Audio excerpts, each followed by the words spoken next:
Okay. Good afternoon, everyone. I'm Cassandra and an editor at Ethos Books.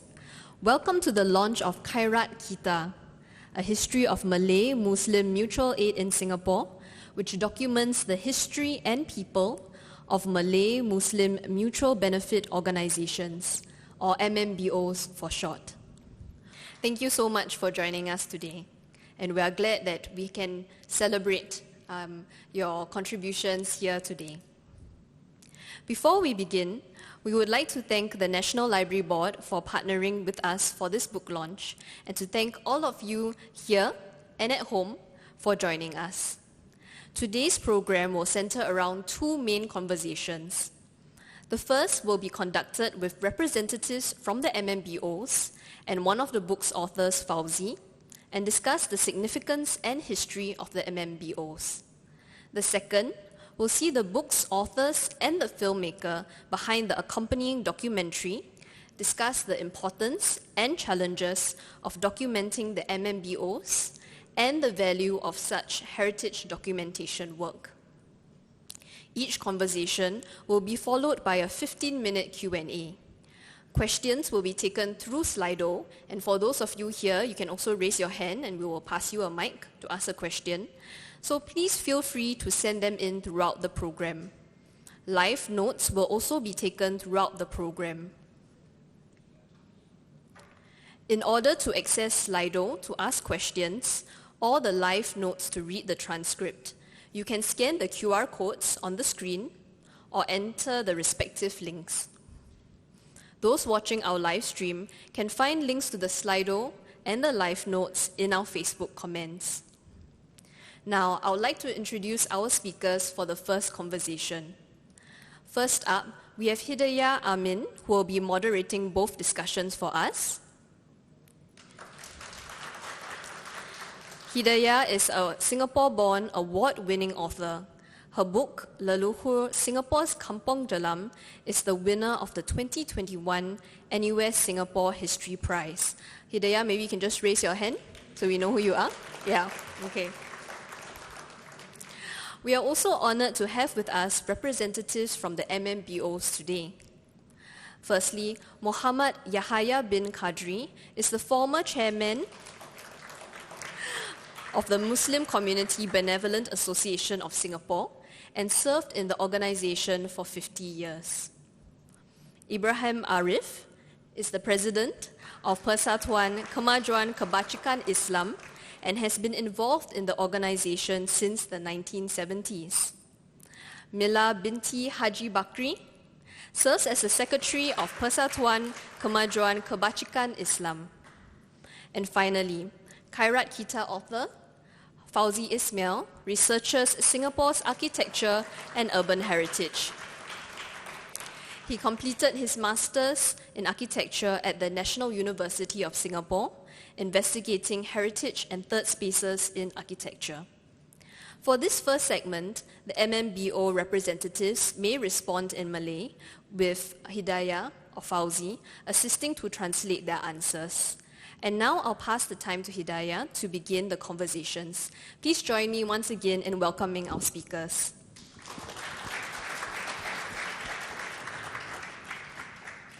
Assalamualaikum. Good afternoon, everyone. It's so nice to see everyone without the masks after COVID.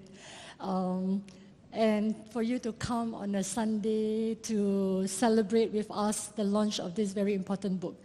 Let me just, before I start, let me just give a little bit of background. How I came to know about Khairat. So what happened was, my late uncle, he just passed away. He asked me, when he was in the hospital, he said, can you go and contact this Persatuan Kebajikan Khairat Teluk Kurau, Islam Teluk Kurau. Why? Oh, you please help me pay the monthly subscription. So I'm like, why do you join this Khairat? So I didn't know anything about Khairat. So I said, okay, how much is it? Oh, it's monthly $7.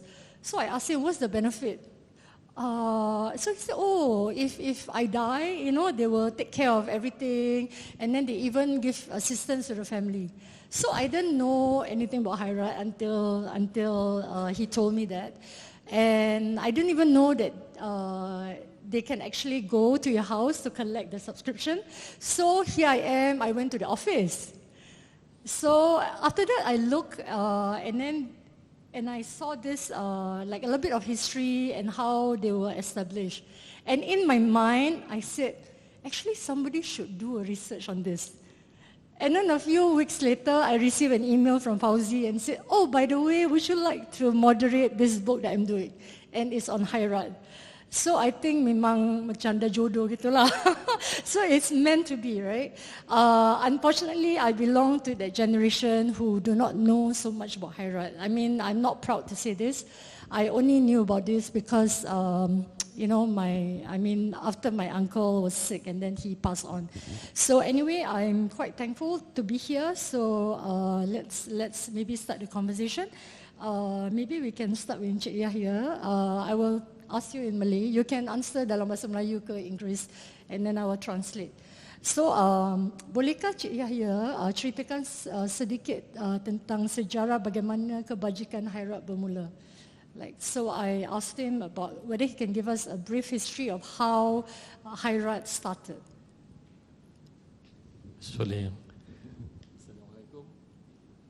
Assalamualaikum warahmatullahi wabarakatuh.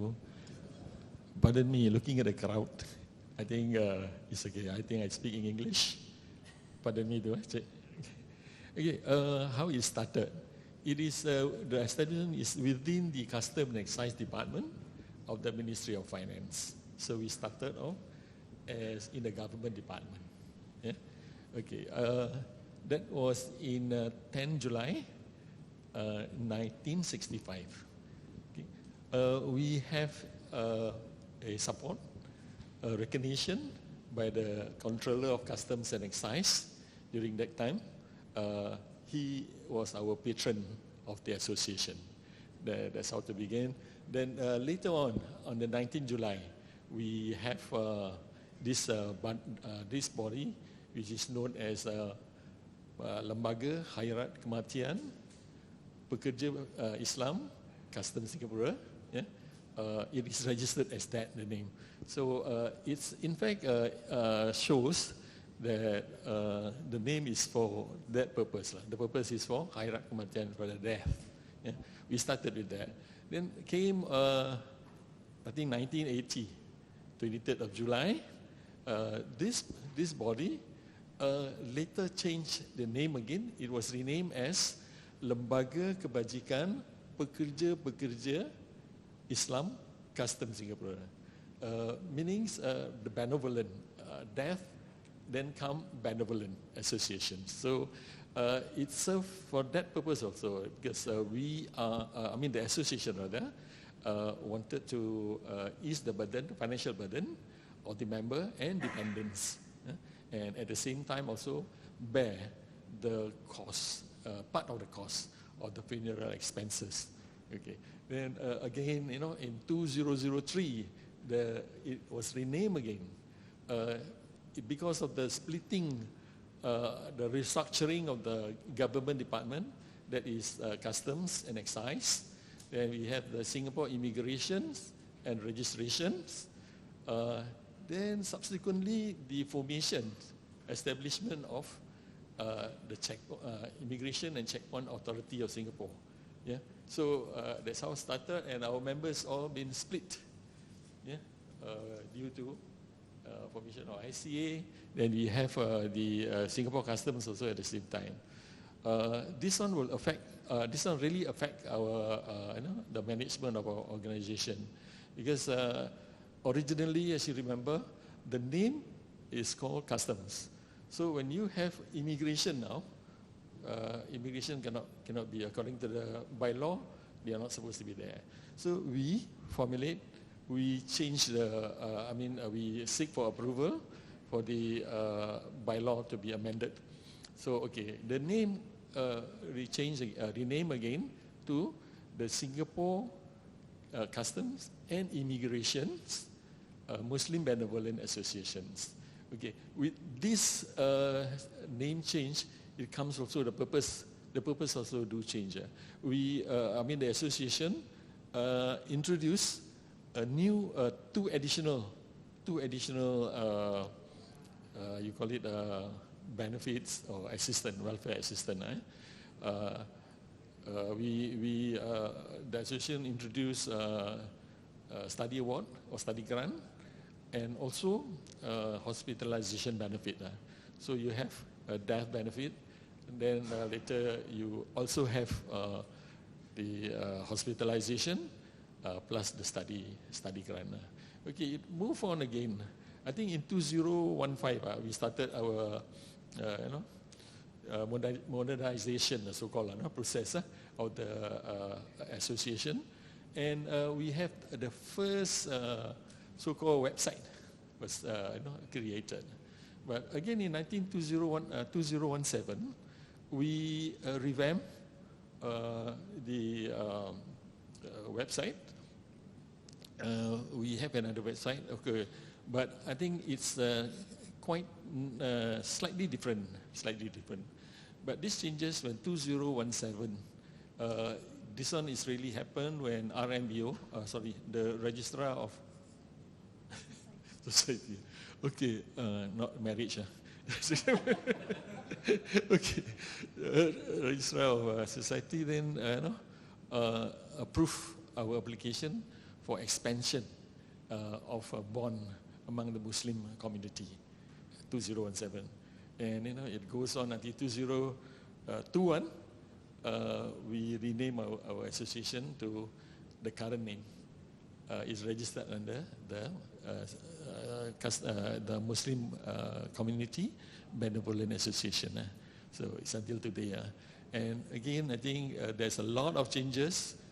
Briefly, I just tell you that there's in fact we create a new website that really helps all the members. We have a lot of member publics joining us. Till today, we have about 85 numbers. So I think it's a very good sign. This website is to enhance automations. At the same time, we have also the forum page, which is interactive. Okay, this is different from what we had the last time. So okay, this name was changed and registered as the Singapore Muslim Community of Benevolent Association, because the aspire of the members, AJK, that they wanted to reach out to more members of the wider Muslim community. Yeah. I think that's briefly, Sheikh. Okay, thank you. So if I may just maybe summarize a little bit. So Khairat actually started for the sole purpose of kematian, right? To support members with the funeral expenditure, and so that it will lighten the burden of the family. And you mentioned that now the Khairat expands the services to include study grant, hospitalization benefit, and also to help members when they are having some financial difficulties. Is that do you do that also? Okay, it was not directly a financial support, but indirectly, we have that kind of support to ease the financial burden, because we pay part. There is assistance or benefit that we are giving out to the members and also dependents. Yeah, I think. And okay, last year also we put in another benefits that it's called any members, current members who are incapacitated. We provide this kind of help where the members do not have to pay any fees. So you continue to be a member, although there's no fee payment for that category of persons, and the benefit is still the same. Yeah, okay, that was the last one we did. So in a way, I see Khairat as a very grassroots insurance. It's like an insurance mutual corporation that the community look after one another, because I think even earlier on when you started, right? I mean, to me that is like a form of like insurance in a way, but it is more tolong menolong to with each other, helping. I mean, this is like what I kind of see it as. Okay, maybe we'll just go to Puan Mila. When you look at Khairat, the majority of the members or the people who sits in a committee, they are men. And I think you are one of the few women who sits on a committee. So what do you think is the role of that woman plays in the Khairat? Assalamualaikum. Actually, the role is the same. Either is a man or a woman. Saya cakap bahasa Melayu. Okay. Sebenarnya sebelum saya berkecimpung dalam Persatuan Khairat ni, saya nampak ada a few of ladies yang sudah pun jadi jawatankuasa. Tapi macam biasalah, bila volunteers ni come and go lah, kan? Jadi pada satu masa tu ada ahli yang ada masalah tentang anak lah. Jadi beliau datang ke office nangis-nangis. Jadi saya waktu tu pejabat PKKI juga adalah pejabat saya. Jadi saya cuba menenangkan beliau. Dari situ suami saya Cik Ibrahim mengatakan that kenapa tak saya involve in PKKI. So dan role sebenarnya di untuk wanita ni adalah multitask. As you know that wanita ni nombor satu sabar. Nombor dua, kalau ada sesuatu mereka cuba menyelesaikan masalah tu sampai tak boleh tidur. Walaupun ini adalah volunteers. Kerana pada kita itulah satu yang perlu kita lakukan. Once you involve, you must do it all out. So dari situ saya lihat dari kebanyakan members ataupun kebanyakan jawatankuasa adalah yang peringkat umur dah agak lanjut lah. Jadi pada saya that kenapa kita tak ambil lebih wanita yang mungkin berpelajaran dan juga yang muda. Jadi mereka menjadi pelapis untuk kita nanti kemudian hari. Jadi dari situ alhamdulillah saya dapat mengambil a few jawatankuasa. Yang paling muda pada hari ini ialah 36 tahun dan beliau adalah principal sekolah, walaupun sekolah childcare lah. Tapi alhamdulillah bermakna apa yang saya nakkan ni dah tercapai. That wanita harus juga berkecimpung dalam Persatuan Khairat. Kerana nombor satu, kita akan dapat memberi ideas ataupun menenangkan kepada ahli ataupun dependent yang kematian suami. Jadi kita boleh ke depan untuk memberi nasihat dan sebagainya. Okay. So basically Puan Mila said that she was the office is the office that of PKKI, right? It's the same office where she worked, and then there are people who come to her and then crying about the son and all that. So and she started to comfort and to talk. And then the husband said, "Hey, why don't you get involved?"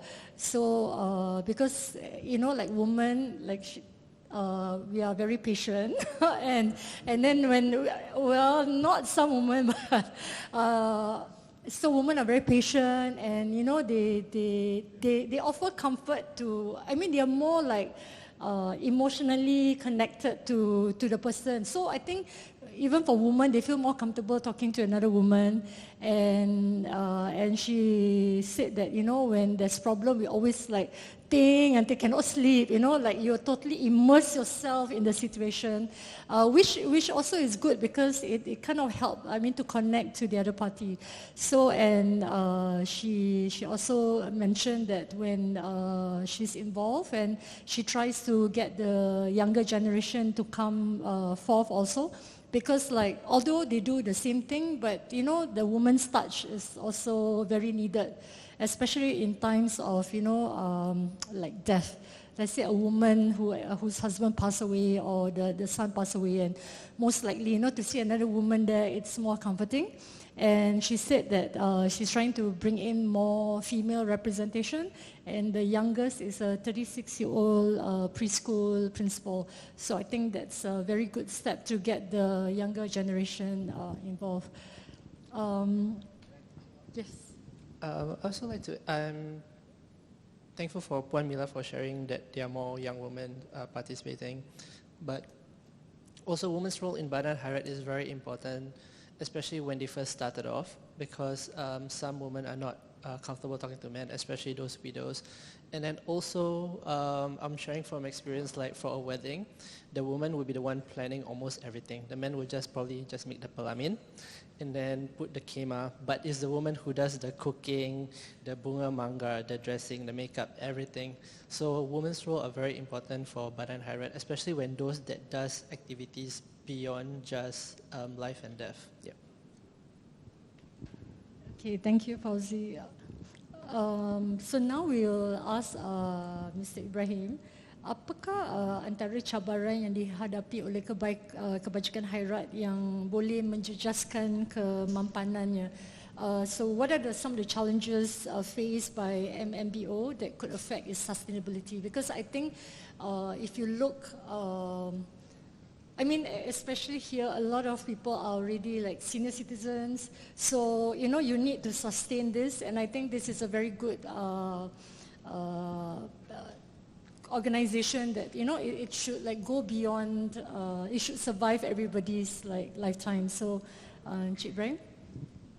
Thank you, Puan Hidayat. Okay, to my Muslim friend, Assalamualaikum warahmatullahi ta'ala wabarakatuh.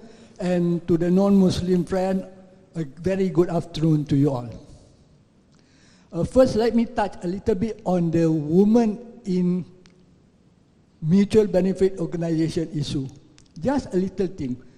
The importance of having a woman there, because if a makcik or a lady whose husband has just passed away and meet a man, and he try to comfort this thing, something may go wrong. So it is quite dangerous. It is safer to have a woman there because they can, react more mutually between them. Okay, now let's go about the other side. Answering Madam Hidayat question. In fact, what happens today, I think there's a sort of cancers attacking these mutual benefit organizations, especially our Malay mutual benefit. Total mutual benefit, if I'm not mistaken, is 65, all inclusive of the non-Malays. And the Malays consist of 22 or 20? 22, yes, 22, yeah. And if there is no younger generation is not coming forward, then most likely Malay Muslim mutual benefit organization will be forgone. And I think also it is time today, every mutual benefit will have at least 500,000 in the bank, if not $1 million. So why not we unite together and start a mutual benefit bank in Singapore? Maybe we can talk with the non-Malays mutual benefit, which form a larger groups in Singapore,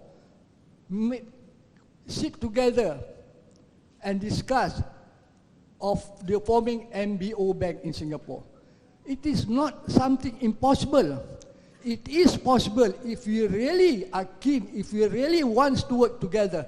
Because with this MBOs bank in Singapore, it will help more younger people to come in, more professionals will share their ideas, and how will it work? Maybe the MCCY can play a role in inviting them all together, sit and brainstorm how we can share the benefit. Maybe it can be a form of like insurance, where the subsidiary will have a certain amount of money, or with those with bigger shares will have more benefits to their members and all that. That I think is not something that is impossible, but it is possible if we discuss, if we really are sincere, if we really want to make it happen, it will happen, inshallah.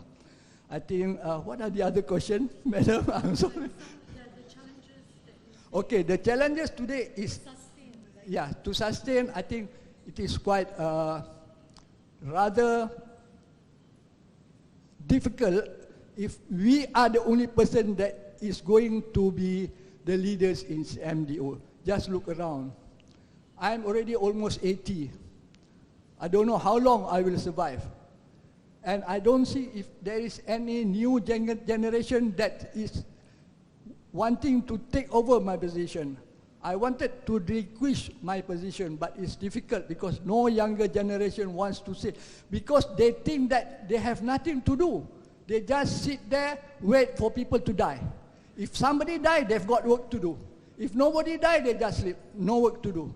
Because that's it.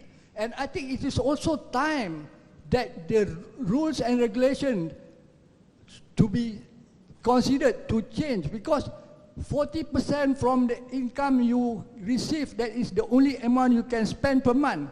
Just imagine, if without my secretary's office that give us to be registered office in her office, I think we've already spent a lot of money. It's already beyond or over the 40% required by the MBO, by the mutual benefit governing body. So this is something that we need to see to amend, because don't forget, MBOs Act is under the Parliament Act. What we have is only the, what you call, additional act that we are doing.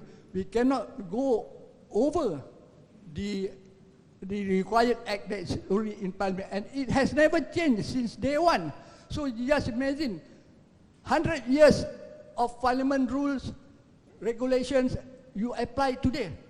My dear friends, it's already obsolete. You have to change it. We have to sit together, discuss, and amend what is necessary to be amended. Otherwise, then we will have more activities. Maybe it is time to consider activities for MBOs, not only to wait for people to die. Then what happened? Every day you sit there, siapa nak mati, siapa nak mati. So you are praying for people to die. In fact, you should pray for people to live longer. Because this is something that we have all needs to look into. Then only I think MBOs will survive and will flourish, and maybe out of the 66 more MBOs will go. You just imagine, from 100 over MBOs now, it's only 65 or 66. See? Where are they all gone to? And most of the non-Malay MBOs are clan type of MBOs. And some are like these organization type of MBOs, police MBOs, custom and excise MBOs and all that. If all those are no longer relevant, then where are the MBOs gone to? It will become history of MBOs in Singapore, written in the book by our friends. That is the only thing that may remain in the future. So we have to look beyond 50 years, 100 years, especially as leaders of MBOs. You have to think this wisely if you really want MBOs to survive. I think to that note, I apologize if it hurt anybody out of my talk. Bahasa agak terlajak sikit, terkasar, saya minta maaf. Terima kasih. Assalamualaikum warahmatullahi wabarakatuh. Thank you, Mr. Ibrahim. Actually, one of the suggestions, since we already have this book, maybe you all can bring this book and have a meeting with our minister in charge of Muslim affairs at least, and and bring forth this problem. I think because you always want to see, oh, what evidence do we have? Oh, what, So now you say, hey, we have this book, we interview all this MMBO. So maybe, that is one step forward. So Fauzy, please take note. Okay, so now we have come to the Q&A session. Do you have any questions for any of the panelists? I'll also take a look at the app.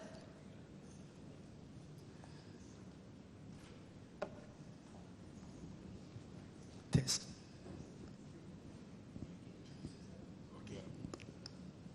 Assalamualaikum warahmatullahi wabarakatuh.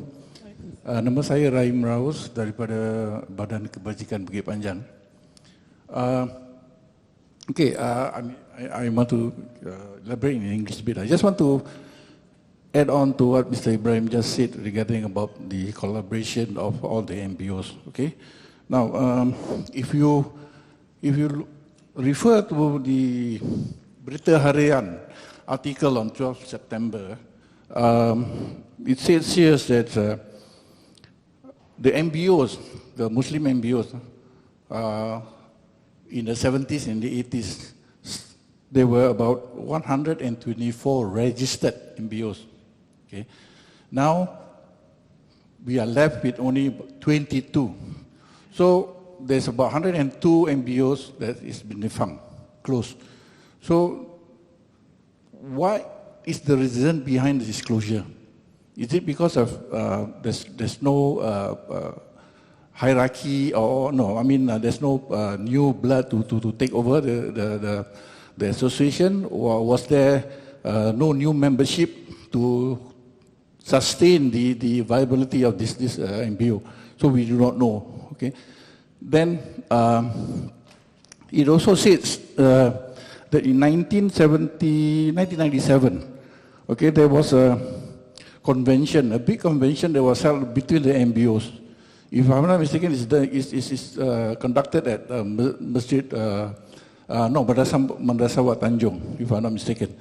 Now, during that convention, a lot of things were said, but unfortunately, there was no follow-up. There was a big commission, there was a big discussion, but there's no follow-up. So we were left with, hey, actually what happened? There was something that was mooted. It was a good idea, but there was no follow-up. So I think Fauzy and his team maybe wants to, look at this again, okay? And what I want to put forward is that if you look at those MBOs that was closed, there could be some leadership problem. There could be some, financial problem. We do not know. But with this collaboration, I think I can tap the customs MBO, the PKI MBO. What are their, the successful factors that keep them still viable until today? Okay, we have our own problem also. Okay, our membership, goes up and down, decline. Then, of course, the leadership. Okay, at one time, we managed to get 2 or 3 young members who were willing to come forward. But sad to say, after 1 year, they back out. So, there's no continuation in that. So, what remains is, my president here has been since serving for 20 years. My vice president also serving for 20 over years. Okay, so we are the one who will be carrying on. That's what Mr. Ibrahim says. I may be here today, but what happened tomorrow, I don't know. There's no continuation in this. So I do hope that this collaboration can be started off, can be muted, to get it started. Thank you. Maybe before I let you answer, there is a Association of Muslim Professional Convention coming out in middle of October. So there's also a panel about the senior citizen. Maybe if you all want to attend the convention, you can bring this up because it is very relevant to the Malay Muslim community. There is one platform that you can do. So do you want to answer his question? Thank you kerana membangkitkan soalan tersebut, kerana mengemukakan soalan tersebut, maaf. Saya ingin menjawab. Yang sebenarnya ada dua convention. Satu dianjurkan oleh PKKI, oleh Allahyarham Abdullah Musa, untuk menyatukan semua badan-badan khairat di bawah satu umbrella body. Hari pertama penuh. Hari kedua agak tinggal 3 suku. Hari ketiga dah tak ada, tinggal 2 ke 3 saja badan khairat. Kerana apa? Badan khairat yang besar-besar, saya tak mahu sebut nama, dia tak mahu. Kerana apa? Dia cakap, duit aku ni banyak, kenapa mesti aku nak ikut orang yang sikit? Ataupun katakanlah kalau PKKI dilantik sebagai pengerusi atau presiden badan umbrella body itu, dia siapa dia bilang? Berapa aja ada wang dia? Jadi ini masalah yang pertama. Masalah yang kedua ditaja oleh Great Eastern Insurance, jika tidak silap saya, convention yang kedua pun sama juga. Hari pertama ramai datang, hari yang kedua tinggal badan khairat-khairat yang kecil-kecil lah, macam kita ni PKKI dah berapa orang. Yang besar tinggalkan. Jadi inilah masalah kita, masalah keinginan untuk jadi pemimpin, sama ada dia berkebolehan atau tidak kebolehan. Kerana wang aku mesti nak lead, kalau tidak aku tak mau ikut. Jadi inilah masalah kita. Dan saya rasa mungkin pada generasi sekarang, the generation now, I think things might have changes. Maybe we can try and start again to organize, but this time not only among the Malays but involve the non-Malays as well. Kerana apa? Kita duduk di Singapura sebagai sebuah negara, we have to work together regardless of race, religious and belief. And I think ini kita boleh work out. We can work out if the MCCYS is willing to go along or to assist us in this matter. Thank you. Okay, so I will quickly summarize. So apparently there were 2 conventions, right? So of course the first convention, on the first day everybody comes. Then by the time the third day is always like the small, small khairat will be there. And the same with the second convention that was also organized by Great Eastern Insurance. And I think the problem they have is like the bigger, who wants to helm the leadership? Because if it's helmed by the smaller khairat, and then the bigger khairat will feel that it's unfair because, oh, you are a small khairat with very limited fund, so why should you lead us? So these are some of the challenges that they face. Maybe Cik Yahya, maybe you can tell them like how do you this problem of continuity, like to make sure that boleh berterusan, like how do you do it in your own khairat? Inshallah. Thanks for the questions. Okay, there are many factors as to how we all can survive. This association is surviving. Many factors. I think one of the most important thing you must have is very good teamwork. A team that is dynamic, a team always looking forward, for changes, for better. Inshallah, this is all. Before I came here yesterday, I was thinking too, the decline in the number of associations is of my concern too. Today we have only 22 registered. Of course, there are many unregistered too, but we were talking about the registered one, from big number to become 22 only. It is really a concern. Before I came here, I've been thinking I wanted to bring this up to Fauzy too. Sorry, Fauzy. And let's do another round of work where we can maybe revive we find reason as to why the closure of many of the registered one, yeah, and we work together also to maybe reach out to the others. For me, I feel very pitiful. Many of the younger generation today, they do not have access, I believe, to this. Partly our fault. The association must reach out. We plan, inshallah, to reach out to them via media or whatever. And I'm really thankful that MMBO today, we were discussing about this, and our association is very happy, very pleased with the researcher NHB, Ethos Books.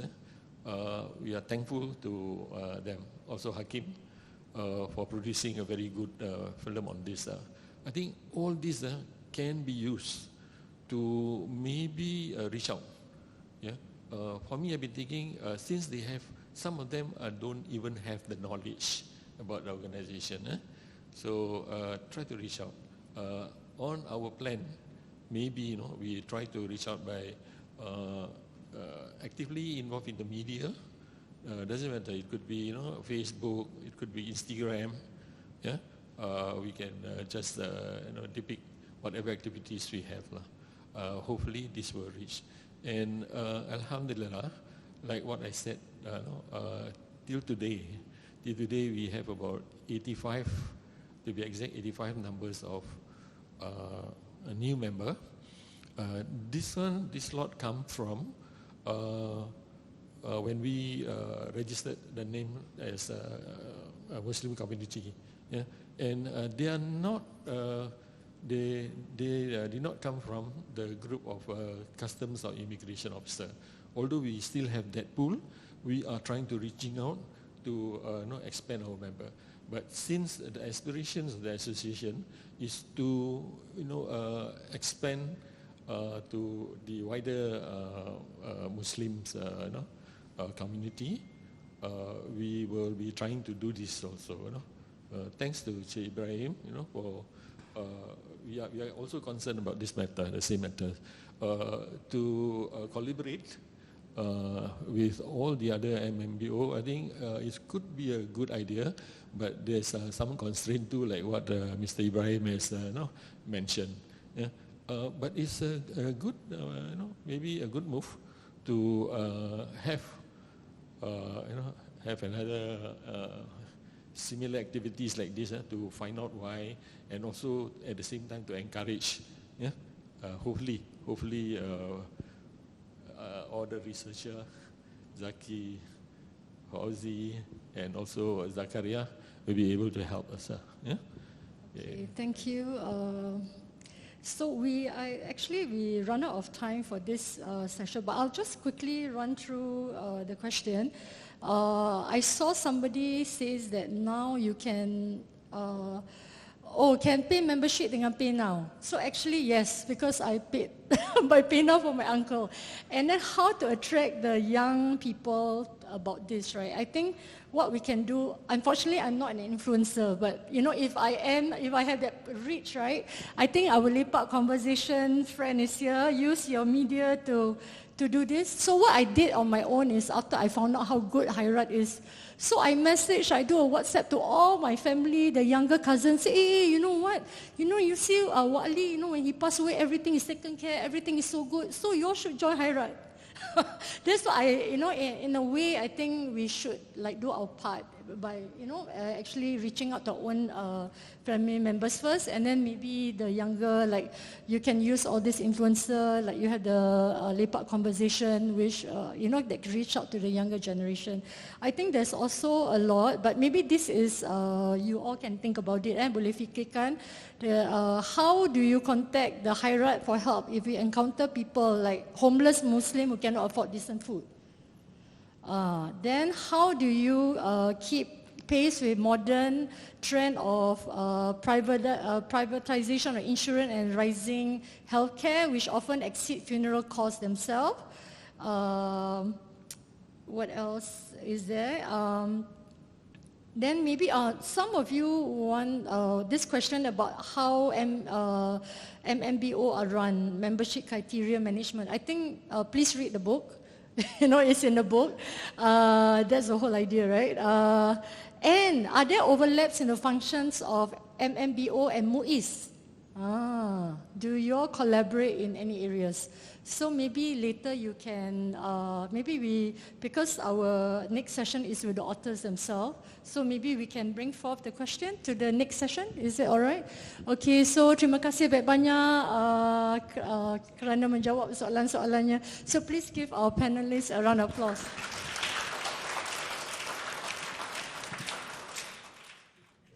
Thank you so much to the MMBO representatives for joining us today and sharing so sincerely about their experiences and insights.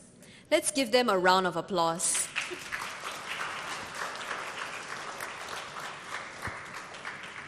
I hope you've been enjoying the rich exchanges so far. Next up, we have the second conversation centering around the documentation work done through the book and accompanying film.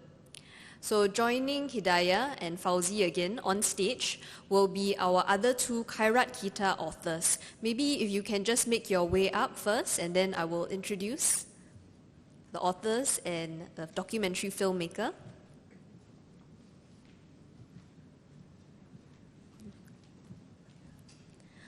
Firstly, Zakaria Zainal. You can just raise your hand.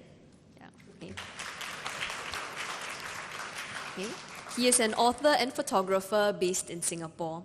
He published Riot Recollections and The Invisible Force, Singapore Gurkhas with Ethos Books. And Zaki Jumahri is an independent researcher and writer with a decade's experience across the arts, cultural heritage, non-profit and legal sectors. Last but definitely not least, we also have with us the filmmaker behind the Khairat Kita documentary, Hakimi Jamil, who has been actively contributing to the media industry since 2010. Currently, he is the creative producer at 7-1 Films, a company he started in 2018 with his partner Taufik Dodd. Please join me in welcoming them. Before the conversation begins, we will play a short clip from the Khairat Kita documentary.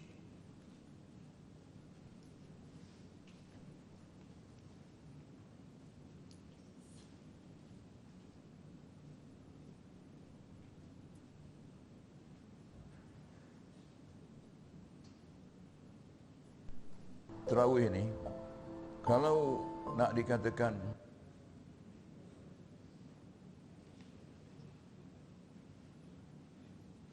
majlis tarawih ni, kalau nak dikatakan senang, dia susah.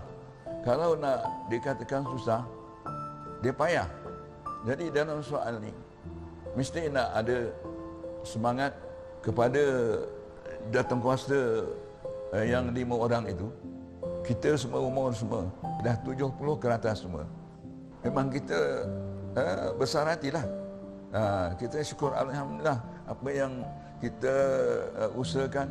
Jadi mungkin dengan izin Allah tadi, maka hati mereka-mereka itu terpaut untuk hadir walaupun di bawah kolong yang tidak begitu sempurna. Tahun 2019 kita dah tak ada tarawih lagi. As you say, this year pun tak ada tarawih lagi dalam kawasan itu Void Deck. Jadi itulah kedudukannya.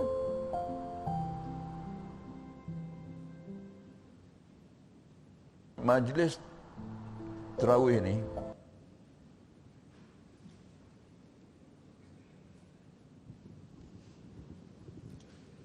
Okay, I've watched your documentary and it kind of like touched my heart also, and I think it's very well done, so congratulations. And I hope more people will get to watch the documentary after the launch. Okay, so maybe we'll start the second panel discussion with Fauzy. I'm quite surprised actually, Fauzy, because I mean I know Fauzy for a long time, and we even presented a paper together, but I never figured him as someone who embarked on this topic. So when I received the email, I was like, Fauzy, Khairat, why? So maybe Fauzy, what was your motivation to embark on this book project? Maybe just let us know. Okay.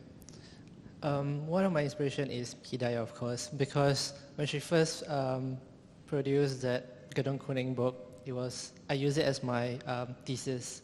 It was for me, it's like quite revolutionary for a Malay author to write something so personal about her life and be able to sell it.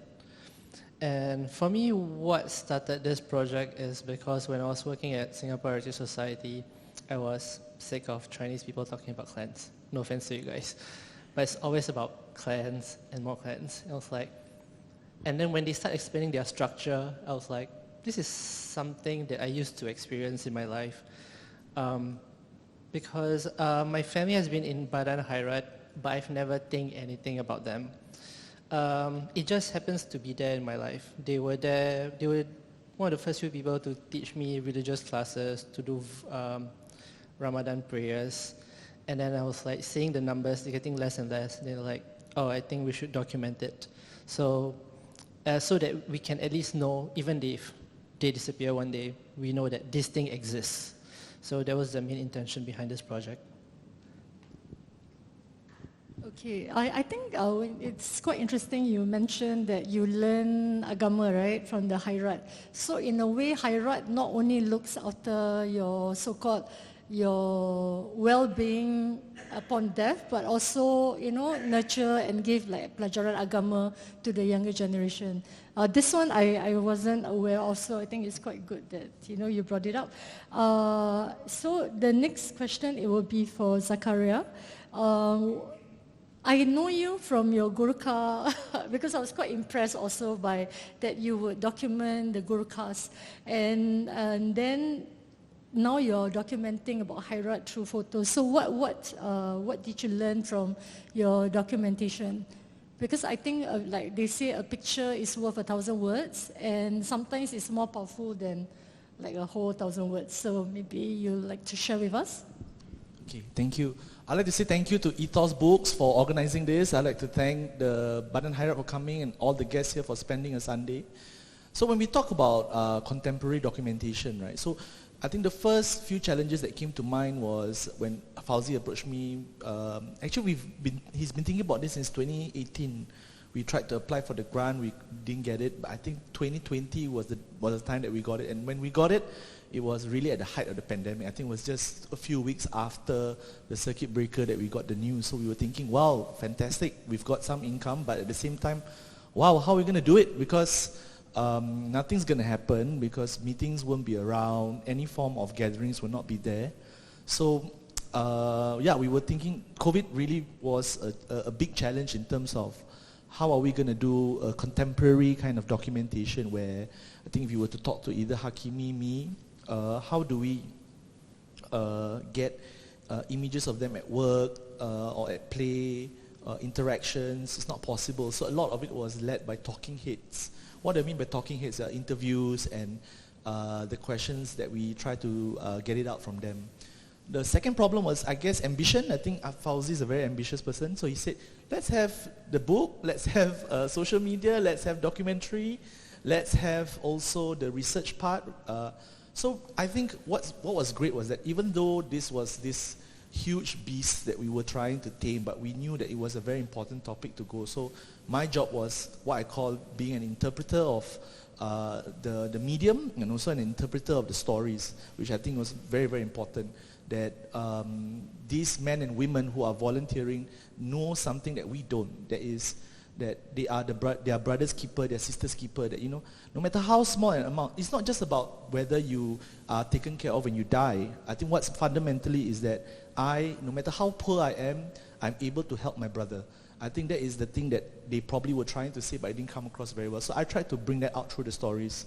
So in the chapters of the book, you can see that some of them repeat some of the things. So I my background in journalism tried to flesh out, okay, maybe they have talked about this, let's try to have these stories come out. And I think we work very closely with each other, with Taufik also, a big part of this project, and he's not here today. And we tried to see how we can take the interviews and all the other material that they have done very well, but translate that research into actually stories that we can use for the book. So I hope we have done that in the attempt. I hope that answers the question. Thank you, Zakaria. Maybe we'll just go to Zaki.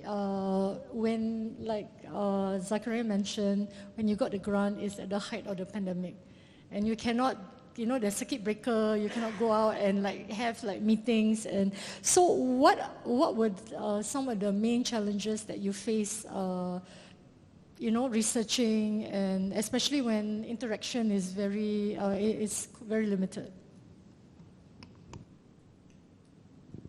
Well, I think the main difficulty was the lack of primary sources. So, because it happened, we could only start researching once we got the grant money, and that was really during the height of the pandemic.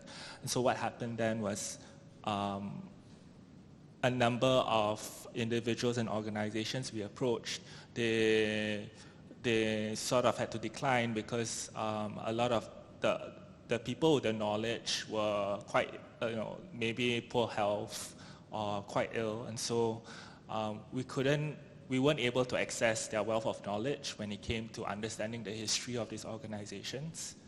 I think, practically speaking as well, when it happened, the library was closed, so I couldn't access any of the archival material. So I was basically, going on the digital archives of the newspapers in Singapore. And I think we were quite lucky because they've basically digitally archived most of the sort of the Roman Malay newspapers in Singapore, which is Berita Harian. So I was able to find, with a lot of trial and error, basically articles and all the relevant materials. And then when finally the library opened, then I was able to access some of the rare materials as well here, and actually access the microfilms, which was quite exciting for me because I quite like all this research. But yeah, ultimately, what we also found was that there is a lack of contemporaneous material relating to the histories of these organizations. So a lot of these organizations, they don't document their activities. So what you have are second-hand accounts, which is not bad, but it's not ideal because obviously you want something from the organization's perspective and point of view. And so I think these were just some of the challenges, and also trying to track the number of organizations, because when we approach, we approached some of the agencies that were involved with mutual benefit organizations, and they themselves didn't have the historical data. So what I did was I went through basically what the Singapore government does and public agencies do is that they publish a gazette every year of organizations that have been registered, and I went through every single year through microfilm in order to suss out which are the organizations that have been registered, and then trying to find when these organizations have been deregistered, whether they've been cancelled. And that's how I arrived at the figure, basically looking at the whole list every year and checking to see whether new organizations have been registered. So I think, and why I did that was really I wanted to sort of find out what was the extent of MMBOs here in Singapore, and because I feel like there's an amnesia in the whole cultural landscape when it comes to MMBOs, and I wanted to sort of, in our own small way, let's see how we can remedy that, because even before coming to this project, I didn't know what MMBOs were like. I had to find out from my parents that they used to be involved in MMBOs when they were young, and and now they're no longer. But I think this is just something that I felt, at least this is sort of our small way in trying to remedy that gap. Yeah. Thank you, Zaki. And as someone who does research, I also have to agree that, it's a very tough job, very thankless. People think that, this is nothing much, so thin, nothing. But the amount of work that goes through, nobody can see. So congratulations to all of you again because I think this is a very important piece of document. And also when Fauzy said about the clan association, it resonated with me as well, because I think we all know more about the Chinese clans than our own Malay Muslim organization. Yeah, maybe we'll go to Hakimi. You produced the wonderful documentary. I think there's a lot of heart and soul. I could actually feel the emotion when I watch it. And there's certain parts also I teared a bit. So were there any parts that did not make the cut in the documentary, which I wanted to know? You all please watch the documentary, okay? So, but I just, as somebody who does film as well, so I'm quite curious, what are the parts that didn't make the cut and why? Nothing major that got cut off from the documentary itself. Because the idea of the documentary is to tell the story of MMBO from the past, present, and also the future. And what we got out of the soundbites from the interview was exactly that. The only difference was not only that we are working on the documentary, we're also working on a series of online videos. So some of the contents that didn't make for the documentary goes into the online videos. So you don't have a similar content when you watch the two sets of videos. Other than the comments from Zaki and from the clients, but there's nothing really major there. Because we want to tell a very honest story about MMBOs, because I think by now we all know that it's a topic that not many of us knew. So we want to explore that, and expose that to people as much as possible. Okay, maybe since we are quite early, we'll just have the Q&A so that we have more time to talk, and then they have more questions for you. Okay, before that, there are some questions that I didn't go through. We'll just quickly go through them. Again, one of the questions is, how do we bring the Khairat together and invite the younger generation to participate and volunteer? I think, maybe you, younger generation, can help our pakcik and our makcik, to help, attract people. Because I think you will know best, right, how to get them to volunteer. And also here, are there plans to help foreign Muslim in Singapore, the blue and pink collar who face difficulty, those in construction and domestic help? Maybe the Khairat boleh fikirkan kalau nak tolong pekerja Muslim yang bukan rakyat Singapura. Okay. So in terms of what kind of difficulty is limited to what kind of services the organization provide. So for the one in West Coast, they do consider Bangladeshi workers as part of their membership because they are living within that area. So some of these organizations are area-based, but and they do Trawe prayers, death benefits. If your wife is sick, your children sick, grandmother sick, they all is covered. But they don't do food services because food services are done by the mosque, and we do not want to, when the resources are already very scarce, you do not want to have an overlap of services. So yes, Badan Khairat does help, but it also depends on what the Badan Khairat in that area or that you know of can provide such services. There's also this question that, okay, as a young person who doesn't know much, what's the best way for us to help? I think you should join your Badan Khairat. I think that's the best way, and go on Twitter, Instagram, or whatever, TikTok, and just get the young people to join. Okay, here, it seems the value of Khairat has been to organize community aid outside the limitation of government structures. How important do you think for it to stay this way? So I'll just give an example of some Badan Khairat that was set up in new housing estate. So I'll use West Coast as an example. So when West Coast neighborhood was set up, there was no mosque, no CC, no nothing. And then some of these people, they moved from kampongs or other older estates, such as the one in Queenstown or Red Hill area. So when they moved, there was no such services. So it's up to the people to band for themselves or to fend for themselves. So it's like, okay, so they band together and say, how are we going to provide death services when someone dies? Who is going to help when someone has a wedding? So they start having all these services that they provide to the people within the area of West Coast. So, okay. So yes, it's important to stay in that way because in a way they are similar to a non-profit organization. They cover gaps that the government could not, or they oversee things that the government could not. So they should stay in that way. And with the tightening of government resources, merging into the government is not the way to go, or even, and it should stay within the government structures, definitely, but they still need to be registered as a society or maybe a non-profit if some of them want to consider that.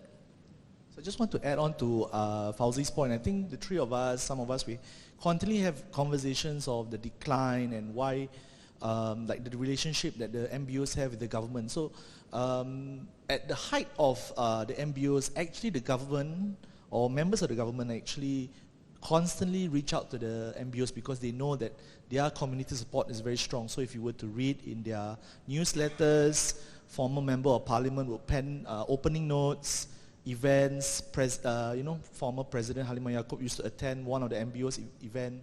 So the government does see them as a source of support or maybe even political capital for by association, yeah.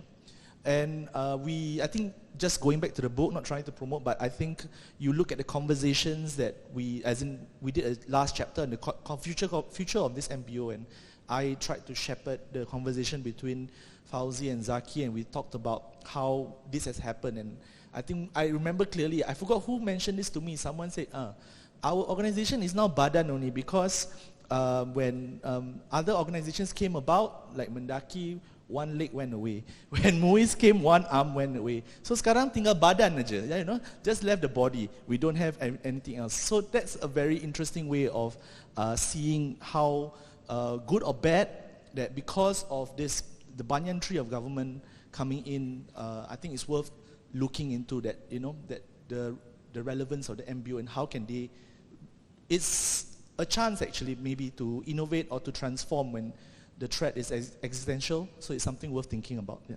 Correct me if I'm wrong. Yeah. Okay, is there any questions from the audience? Yes.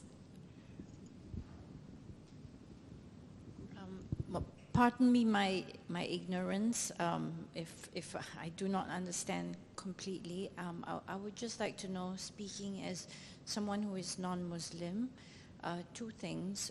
You mentioned the outreach and to reach out to the younger people. Is this confined to Muslim younger people of Singapore or Muslim people generally, whether foreign workers or not, of a locale, or non-Muslims as well as, pardon, I can't remember I think he was the head of an organization earlier he spoke. That's the first thing.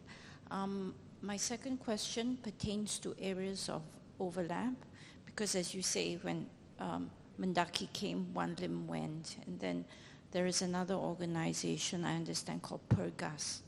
So has that taken away something else? So my question, coming as an outsider, is what does the MBO, the Muslim MBO, give that Mendaki, Pergas, these government organizations do not? Is there something, or even in the form of the unquantifiable intangibles that the government cannot provide? So again, I do beg your pardon if these questions sound No, ignorant. those are very relevant questions that we should think about. Also, any of you would like to reply? Okay, so MBOs have been organized around a few things. One is their ethnic group. So before we think of Malays as super homogeneous, we are, but we are not actually. Javanese, Minang, orang Bugis, orang Laut even, we are all that, but because of CMIO, we are just Malays. So it's like, so we have lost this, I'm actually Malay, Javanese and Minang, but now, I budak Tampines saja, so we are known as our location as compared, so there's that big loss there. So what this MBO do is that they build community around ethnic groups, around professions, around trades, around location. And even if you were, say for example, from Batu Pahat or from others, they help you bring bonds the same way that the clans do. It's just that we don't have that same kind of voice that the other groups have for good or bad reason. Yeah. So I think that will answer the first part. Okay. And the loss of, so the MBOs, when you have a community like that, they look at all parts of your life. It's not just about death, it's about life, it's about education, it's about anything. But what happens then is that, of course, when you have better bureaucracy taking over, and it's a multitude of factors. It's about relocation, it's about expulsion from where you were supposed to be, like our friends from Kampung Air Gemuruh, they're no longer there. And they all scattered twice actually, because of housing policies and so on and so forth. So many other reasons. So you slowly have this splintering and fragmentation of community that slowly and slowly and slowly we just become this, I am Zakaria from Tampines, this is Fauzy from West Coast, instead of an understanding of our cultural background and who we are actually. Yeah. You want to take the first question? Yeah, so they accept memberships from any kinds of Muslim, but one of the key factors is that every single one of them, the similarities they do is the Muslim burial services. So if a non-Muslim join, they would not know how to manage a Chinese funeral or a Christian funeral. So that's why the membership is limited to any Muslim or Malays, or there are some Tamil groups that exist as well. And for your second question, I think what they provide in today's context is convenience, because Singapore is limited by land size, the number of mosques they can create. So for Tarawih prayers or the prayers during Ramadan, some of these MMBO, they do void deck prayer space. So within a few clusters of mosques, a few clusters of flats, they will do one prayer space. So because we do it every single night, so they provide convenience. And then also for when someone passes away, there's the other convenience that's provided. You just have to call the so-called leader in that area, and then he will take care of everything. So, and then the other thing that they provide is, or they try, for me, the most effective thing is that they try to implement good values in children. And for me, it's one example, which is why I still keep Badan Khairat at the back of my head. So for every time I pass my exam, they give me like $50 every year. So I was like, okay, if $50 for a small kid is a huge amount of money, you can buy video games and all that. So I feel good. And so when my father passed away, I took on the membership. So yeah, they instill all these values. They teach me religion. They do my parents' wedding. So yeah, they provide convenience and this feel-good feeling as you're part of a community, and there's always someone thinking about you. Yes, Mr. Arif? Thank you. I just would like to add something on the question that she asked.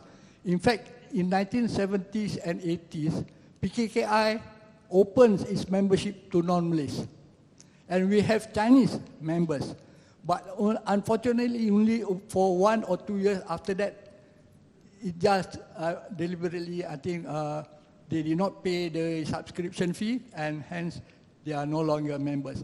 And I asked one of them, and they says that the benefit that we give, $2,000 per death, is insufficient for them, because their clan's mutual benefit pays much higher fee than what we can afford.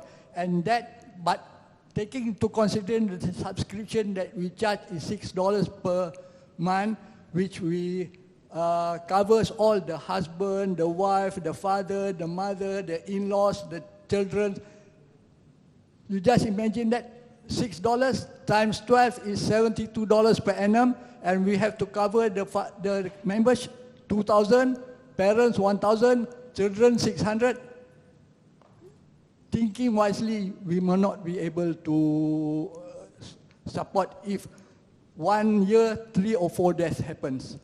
So that's why, that's the reason I think the non-Malays are not interested with the Malays mutual benefit. What was your other question? I forgot.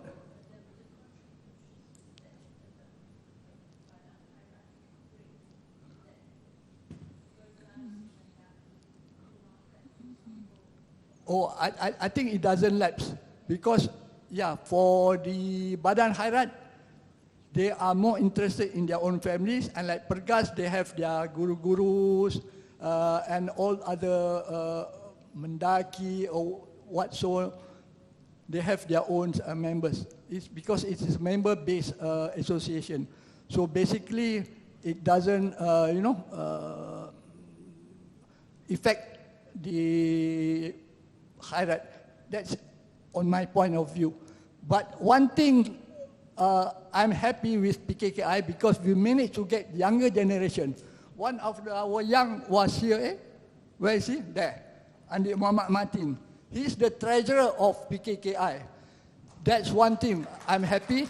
And we have another younger person, age 35, which is the executive members of PKKI. And we are trying to recruit more younger generation. The only sad thing is that no younger person wants to take the position of chairmanship, president. That is the only problem that we are facing. And we hope those young in here maybe please join in, irrespective of whether you are Malay or you are non-Malays, or you are Muslim or you are non-Muslim, because we are open to all other races. That's all. Thank you. Sorry, I just want to add a point before everyone goes and says, Zach says that Mendaki is bad, Muiz is bad, everything. I want to clarify, because next month is the anniversary of Mendaki. So I think it's about trade-offs. I think you have to ask yourself how things are being done bottom-up and top-down. And what is the thing that has been lost? Obviously, MMBOs are a bottom-up community initiative. And I think some community builders around here understand that building communities is very, very, very important. That belonging that you feel, that closeness that you get from. And I think that's the reason why they continue doing it, because of that friendship and the bonds that they build with each other. It's purely that you cannot get that. And as we live more atomized lives in a city like Singapore, it's something worth thinking about, where community building from the bottom up or from the top down. And what are the things that we have lost? What are the things that can we get it back? Can we not get it back? I think this is some of the things for you to think about at the end of the day. Yeah. Regarding Mendaki or MP, in fact, PKKI using AMP office, they allow us to do meeting and all that at 0.07 the Guthrie. So there is no, differences or whatever conflict of interest. Thank you. Thank you. We have, maybe we have time for one last question.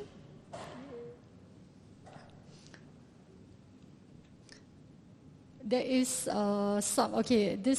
somebody post this. Terima kasih atas mengadakan sesi begini. Mudah-mudahan ada barakahnya. Moga ada sesi berikutnya daripada ahli Kampung Air Gemuruh. So basically, a member from Khairat Kampung Air Gemuruh said that, thank you for organizing this session. Hopefully we can have a other follow-up session, which I'm sure, a lot of people, you still have some question, or maybe you're interested to join or to contribute. I think it's good, maybe you all can look into other future sessions. So if there's no more questions, and we'll close this session. And before that, I would like to, maybe recommend all of you to read this book. I'm sure there are some things that, that you want to find out, even about membership and things, all the technical details. And then hopefully you can even talk to your friends, or even your Malay friends who are not here, and please, kind of whisper in their ears and say, hey, maybe have you think of joining Khairat? Okay, so thank you very much to everybody. Please give our panelists a round of applause.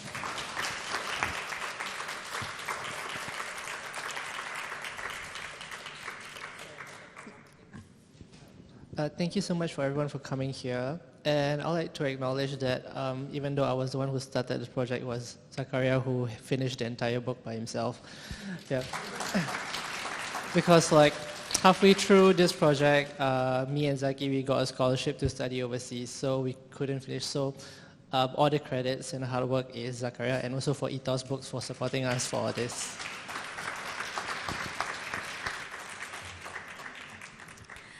Okay, thank you to Hidayah, our Khairat Kita authors, and Hakimi. Shall we give one more round of applause to our speakers?